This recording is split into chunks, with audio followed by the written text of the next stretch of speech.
Nakaisa na ang Team Falcons at isa na lang dahil sigurado siyang mabubuhay siya doon at sa ating Infinix in-game equipment. Di pa naman natatapos sa mga first items ng parehas na kupunan. Mukhang papuntang Thunderbelt dito ang XP laner ng Team Falcons na si Flaptz as second turtle of the game spawns. Magtatapatan ng dalawa, mukhang wala pang nakakalamang in terms of the positioning sa ating second turtle. Yeah, medyo gusto rin naman mag-farm ng dalawang core pero sa may bottom lane na si Flaptz. Aray ko po, eto na. Araw ko po. Hindi na siya nag-flicker. Ni-normal na ni Kyle DZ. Alam ng ano yan, alam ng isang lim kung meron talaga siyang magiging target no? Ganun kadali Yun yung mga nakakamiss. So yung dash biglang lilipad, yung mga fast hands moment. Yan yung madalas may TikTok compilation Tapos yung sasabihin nilang no trade talaga kasi ano bang choice mo, di ba? Napakabilis lumipad. Nakapatay na ng isa, Lord JM tatangkihin dito si Pew. At mukhang ang turtle ang sunod na puntirya ng Team Falcons. Yawi nag-stretching na, Kyle TZ hinahanap pa nila at si Zaida jumitkon na. Doon na lang inihintay. Sino ang tatamaan ng do? Ngayon si Hansi nagamit din kagad yung Feather Earthstrike. Zaida ay nabitawan yung kanyang shadow. Ang tanong makakaabot pa siya pero tumama yung Abyssal Arrow kasama pa yung trap. Si Zaida pa din ang magwawagi doon sa bagong na yun. Tapos yung blade pa mula kay Kyle TZ. Tumama na naman yung pala mula sa idol ng mga kids. At namatay na kagad yung jungler dito from TNC. Yawi ay aatras. Hindi lalaban pa rin. Kasi nga naman nandiyan na si Kozel. Lord JM ay pinupunti rin ng dalawang miyembro mula sa Falcons. Pero kakalma muna magkabila. Wow, retry battle ang nagkapugian ang dalawang jungler. Parehas may opportunity. Yung mas pogi sa ngayon, yung nanaig. Last time na nakakita tayo ng Ling versus Hayabusa. Falcons AP Bren last season. TLPH pa kalaban nila nun. Alam mo, nakakamiss yung ganito, yung Ling Hayabusa retrihan. Kasi pagalingan talaga yung yung magpatong ng skill tsaka ng retry. May tawag pa tayo dyan yung mga galawang sign up na pogi. Oo, sign up. Oo nga pala. Yung tawag natin doon. Sign up to po. Oo nga. Yung may mga kumakwad shadow habang nagre-retry, tapos yung mga nagte-tempest habang re-retry. Sila ano pa nun, naalala ko, nandito pa si Kyrie nun. Nandito pa si Kyrie. May Hawi Bangs pa yun, May di ba? Hawi Bangs pa yung mga sign up na Si H2 rin, nandito pa nun. Nandun pa. May freestyle pa ng Hayabusa yun. Na-miss din natin no, yung sign up na pogi nagbabalik dito sa matchup na to. Wala pa rin pong nakakalamang 6 minutes in at mukhang nahuli si Ogwen. Kyle nag-aarap ng angulo. Uy! Okay, bouncy ball nagamit na habang yung Tempest of Blade ay nabitawan na rin. Pero si Ogen yung mamamatay. Shadow kill. Ay pinagsaluhan ng dalawang miyembro mula dito sa Falcons. Habang si Flaptz sa may badalikod. Pasok na naman si Kyle. Wala siyang Tempest of Blade dito pero kompleto pa. Actually, 4. Uy! Para yung sa TNC ay umaabante. Arikod, sakit na rin pala ni Lord JM. Oo, at partida, wala pa siyang sinasampal sa kanyang ultimate. At kung may nasampal man siya, pinampigil lang ata niya ng 4 blades sa doon ni Kyle TZ. Ang sakit din kasi niya yung mababa yung physical defense mo tapos meron pang Thunderbelt procs. Pero very important doon yung approach ng Team Falcon sa team fight.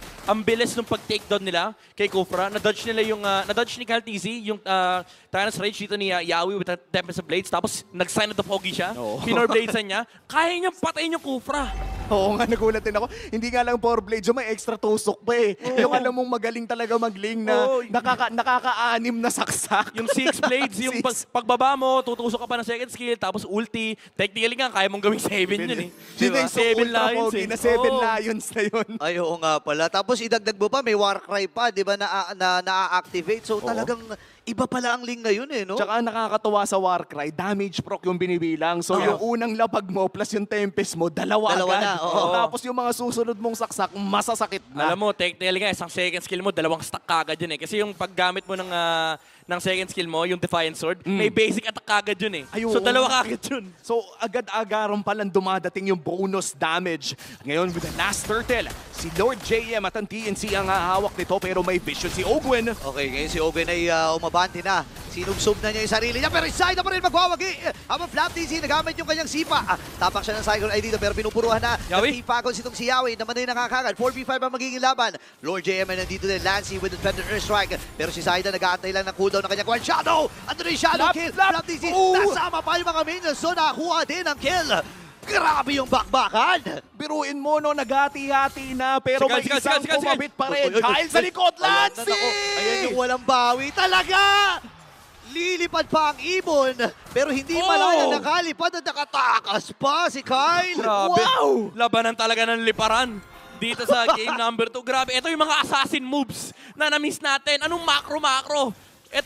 alam mo yung pag naghahanap ka ng brawl, ito yung magandang brawl. Oo. Pagalingan kayo pumindot, pagalingan kayo maghanap ng mga malulupit na play. Grabe yung nilakad niya kanina. After niyang patayin si Yawi, nilakad niya mula doon sa mid lane tower nila, papunta na sa gilid, tapos sikreto siyang pumesto doon sa bush ng TNC. Tapos sabi niya sa mga kapatid, okay, mahingin, dito ako. Tsaka ang nakakatuwa dito sa dalawang assassins na to, naghihintayan sila ng ult. Oo. Walang nag-ulti hanggat hindi nagsha-shadow kill yung isa o nagte-tempest of blades yung isa. Talagang labanan eh. Parang pure assassin battle. Oo. Lancelot, namimiss ka na namin pero ang tagal mo nang hindi nagpapakita. Oo nga eh. Parang huli atang gumamit nun si Irad pala. Si Irad Season, no? Pero malupit yun ha, malupit yung performance na yun. May Nolan kasi, si Big Brother eh. Oo. Nagka-Nolan kasi.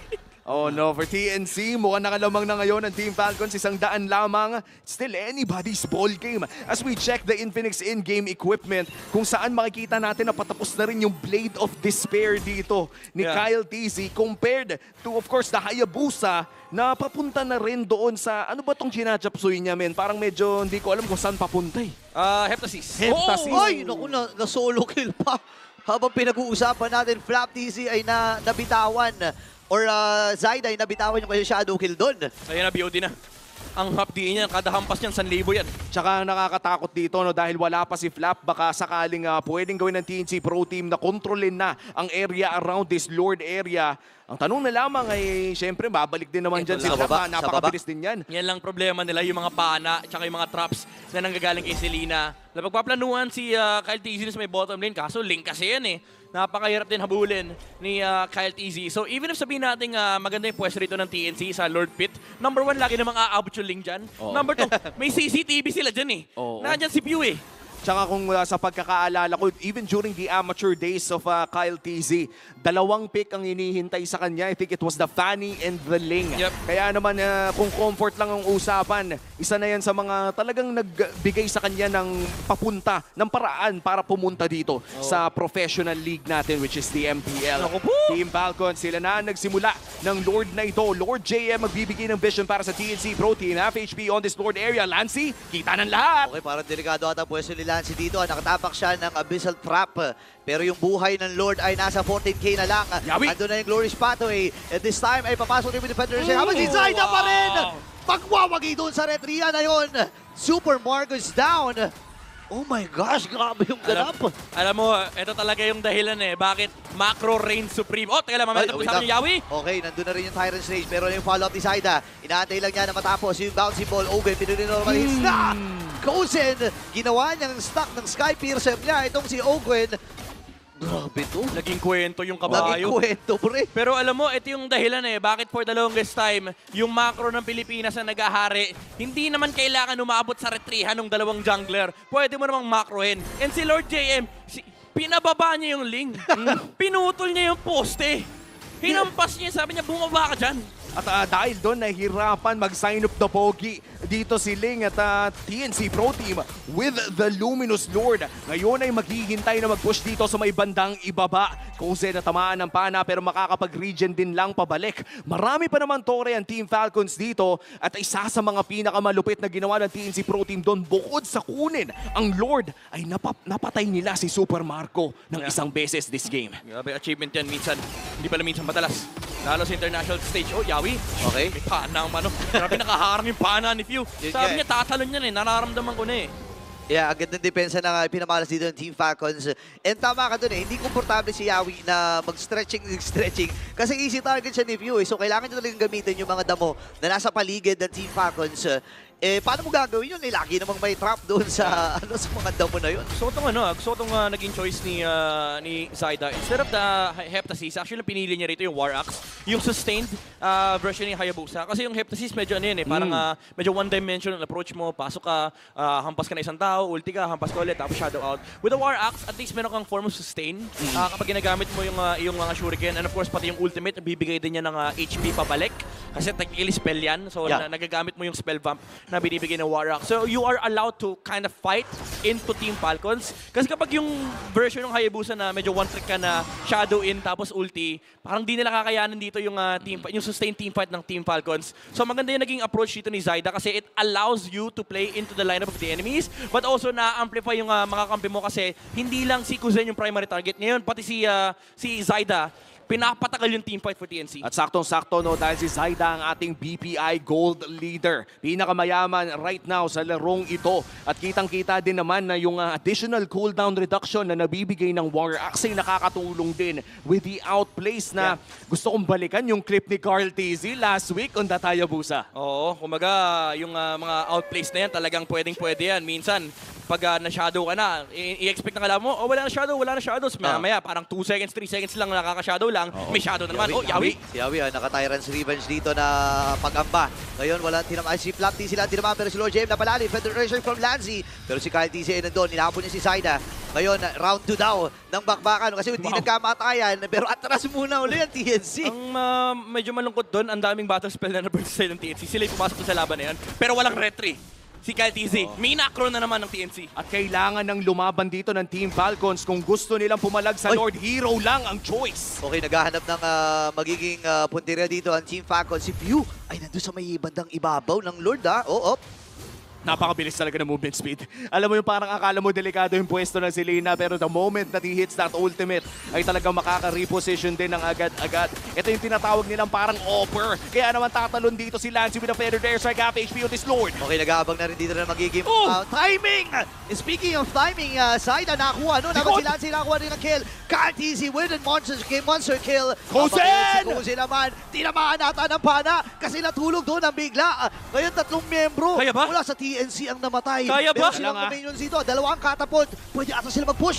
Endable ata ang Kaya call ata. dito ng Team Falcons. Ang kapal. Zaida at Lord JM, 20 segundos para dito kay Lancy. Ang kapal nito, men! Naku, ang daming minion, ang dami rin catapult. Si Kyle TC nag-aambang lang ng timing niya. Ngayon si Zaida ay sumabay, narito Lord. na rin. Yung Lord sa may bandang babae na buhay na. So kailangan umiskap po na dito ng Team Falcons.